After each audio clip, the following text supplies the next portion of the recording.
Assalamualaikum warahmatullahi wabarakatuh. Ketemu lagi di channel saya, Putra Jaya Abadi, channel yang memberikan informasi edukasi terkait budidaya ikan lele.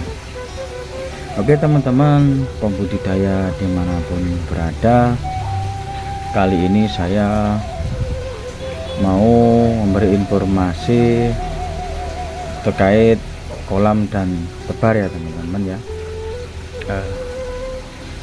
Seperti apa sih kolam yang cocok untuk budidaya ikan, khususnya budidaya ikan lele. Oke teman-teman ya, di hadapan sudah ada gambar ya teman-teman. Mohon maaf saya ngasih contohnya gambar, karena nanti kalau ngasih contoh setiap kolam per kolam nanti malah kelamaan ya teman-teman, malah tidak bisa dipahami. Oke teman-teman ya, di situ ada gambar bulat, persegi panjang dan persegi atau kotak ya. Jadi ini dianggap saja gambar itu adalah kolam ya teman-teman ya. Ada kolam bulat, kolam persegi panjang, dan kolam persegi atau kotak ya teman-teman ya. Gini ya teman-teman ya, kalau dari 3 kolam itu saya dituntut harus memilih bagaimana atau kolam apa yang menurut saya, atau saya harus memilih itu yang mana sih, kan gitu ya. Sebenarnya 3 kolam ini juga bagus ya teman-teman, juga bisa dibuat untuk budidaya ikan lele. Bukannya kok setiap bentuk kolam tidak bisa untuk ikan lele, enggak, semua bisa. Tapi kalau saya harus memilih, itu saya memilih yang persegi ya teman-teman, atau yang kotak. Kenapa mas gini teman-teman ya? Kalau saya bilang atau penemuan teman-teman lain saya enggak tahu, karena saya nggak mau bikin konten itu yang mencontoh atau gimana. Saya akan memberikan konten itu real dari pengalaman saya, kan seperti itu teman-teman ya. Kenapa saya pilih kolam persegi atau kotak?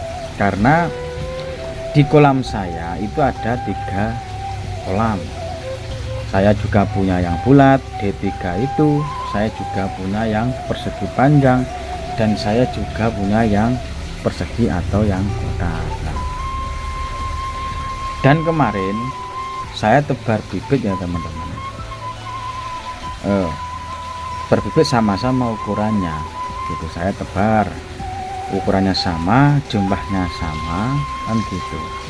Nah, dan ternyata setelah saya rawat sampai katakanlah umur 1,5 bulan lah, itu 1 bulan juga nggak apa-apa, itu berbeda teman-teman. Dan ternyata apa, yang perkembangannya lebih cepat itu yang persegi atau yang kolam kotak gitu.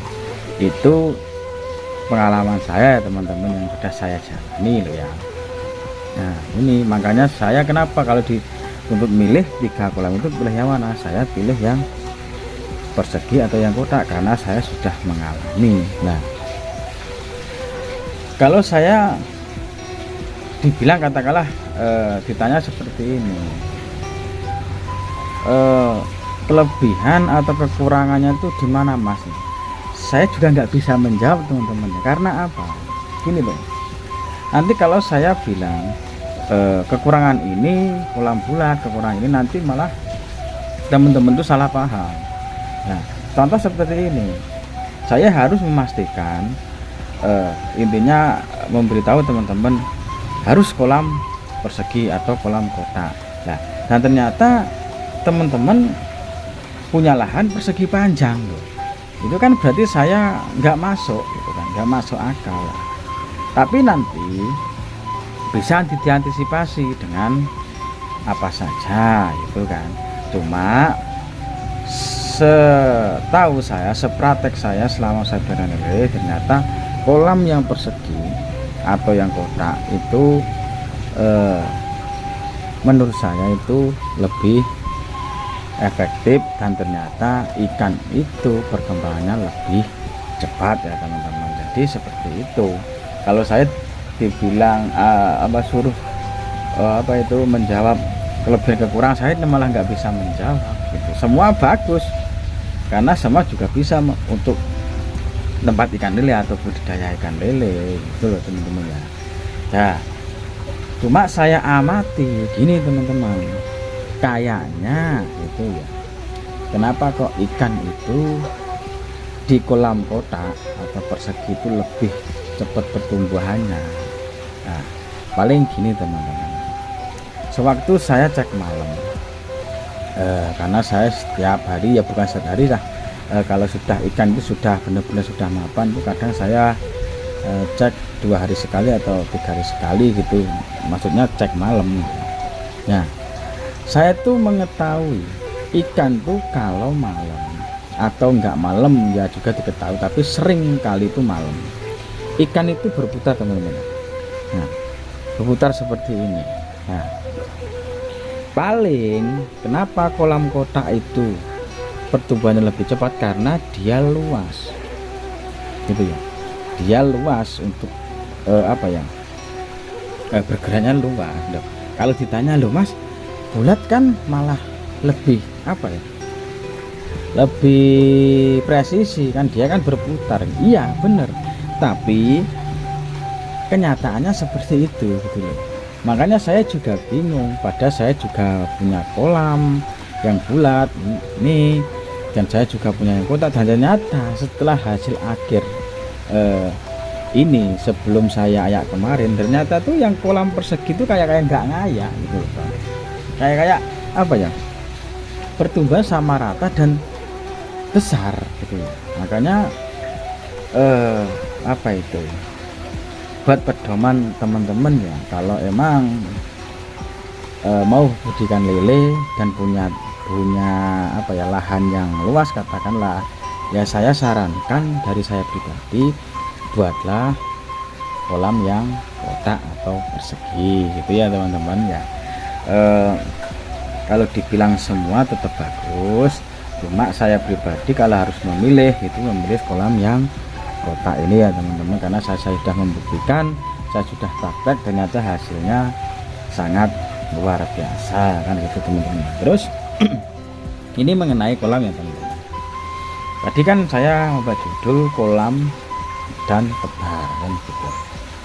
Oke teman-teman ya, kadang teman-teman juga masih bingung berapa sih kita tebar ikan ke kolam kita gitu, dengan ukuran kolam yang sekian kan gitu ya teman-teman.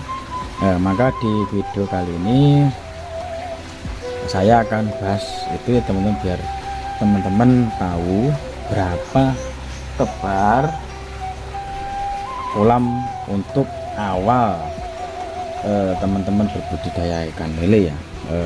Saya sudah membuat rangkumannya teman-teman ya, mudah-mudahan bisa dipahami teman-teman ya. Seperti ini teman-teman ya. Nah, karena saya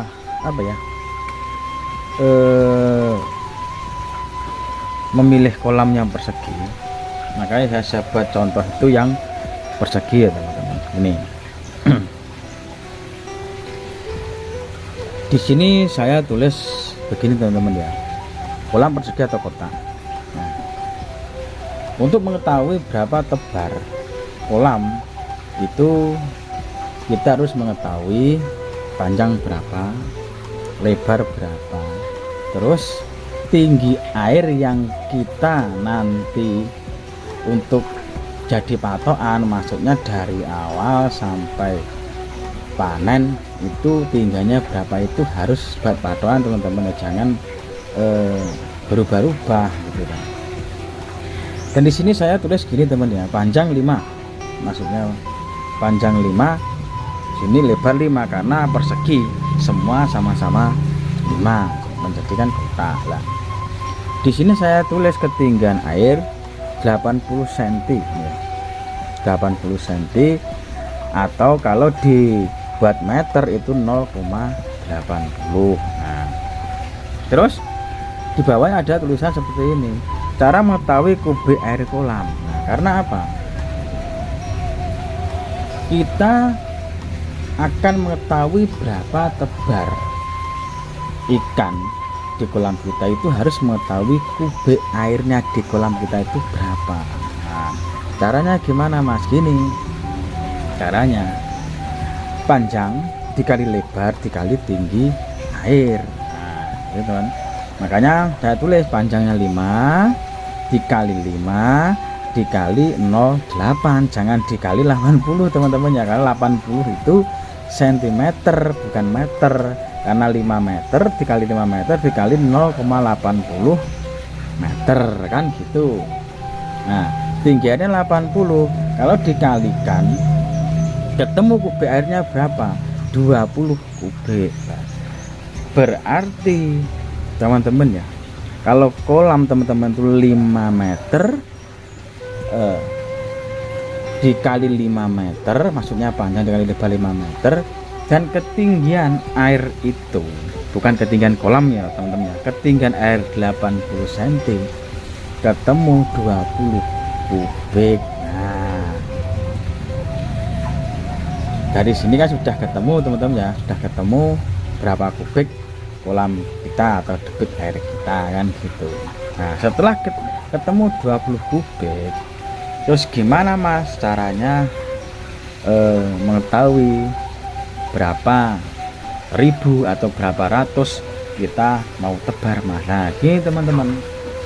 Nah, di bawahnya ada tulisan 20 kali 200 ekor ikan. Nah, 20 itu kan tadi kubik air. Nah, teman-teman ya, dikali 200 ekor ikan. Loh, 200 ekor itu dari mana Mas asalnya? Kan gini, per kubik air itu maksimal ya, tebar itu 200 ekor, maksudnya per kubik air ya. Nah, itu 200 ekor lah. Kalau 20 kubik dikali 200 kan ketemu 4000 ekor. Nah, berarti kolam diameternya 5 kali 5 dengan ketinggian 0,8 atau 80 cm air, berarti tebar bibit 4000 ekor gitu ya teman-teman. Nah, terus catatan untuk teman-teman ya, catatan untuk 200 ekor itu perkalian paten atau per kubik air ya. Jadi 200 itu sudah hitungan paten teman-teman ya, jadi tidak bisa dirubah. Nah, kalau dikurangi boleh, tapi kalau ditambah jangan. Karena apa? Kalau ditambah pasti ikannya banyak. Nah, terus terjadi apa? Terjadi kepadatan ikan. Itu ya teman-teman ya. Cara mengetahui berapa ekor tebar kolam kita ya seperti itu teman-teman. Nah, cuma perhitungan ini teman-teman ini sudah katakanlah sudah paten. Terus jangan seperti ini teman-teman. Teman-teman buat kolam panjang 5 meter, nah terus lebarnya juga 5 meter ya, tapi ketinggian air 40 cm. Nah, ketinggian air 40 cm tetap diisi 4000 ya, nggak boleh teman-teman ya. 4000 itu dengan hitungan kubik air atau tinggi air 80 bukan 40 gitu ya teman-teman ya. Perhitungan ini saya sarankan buat teman-teman pemula ya, itu hitungan ini harus dipahami, bukan dipahami saja teman-teman ya, harus jadi pedoman. Karena apa? Kalau salah pasti akan gagal ya teman-teman, akan rugi. Jadi seperti itu aja teman-teman ya konten saya, semoga bermanfaat buat teman-teman terkait kolam seperti apa dan tebar berapa per kolam. Semoga bisa membantu teman-teman budidaya ikan lele khususnya yang pemula kan gitu. Dan saya akhiri konten saya, kurang lebihnya saya mohon maaf ya teman-teman, karena beginilah konten-konten saya biar mudah dipahami. Sekian dari saya, assalamualaikum warahmatullahi wabarakatuh.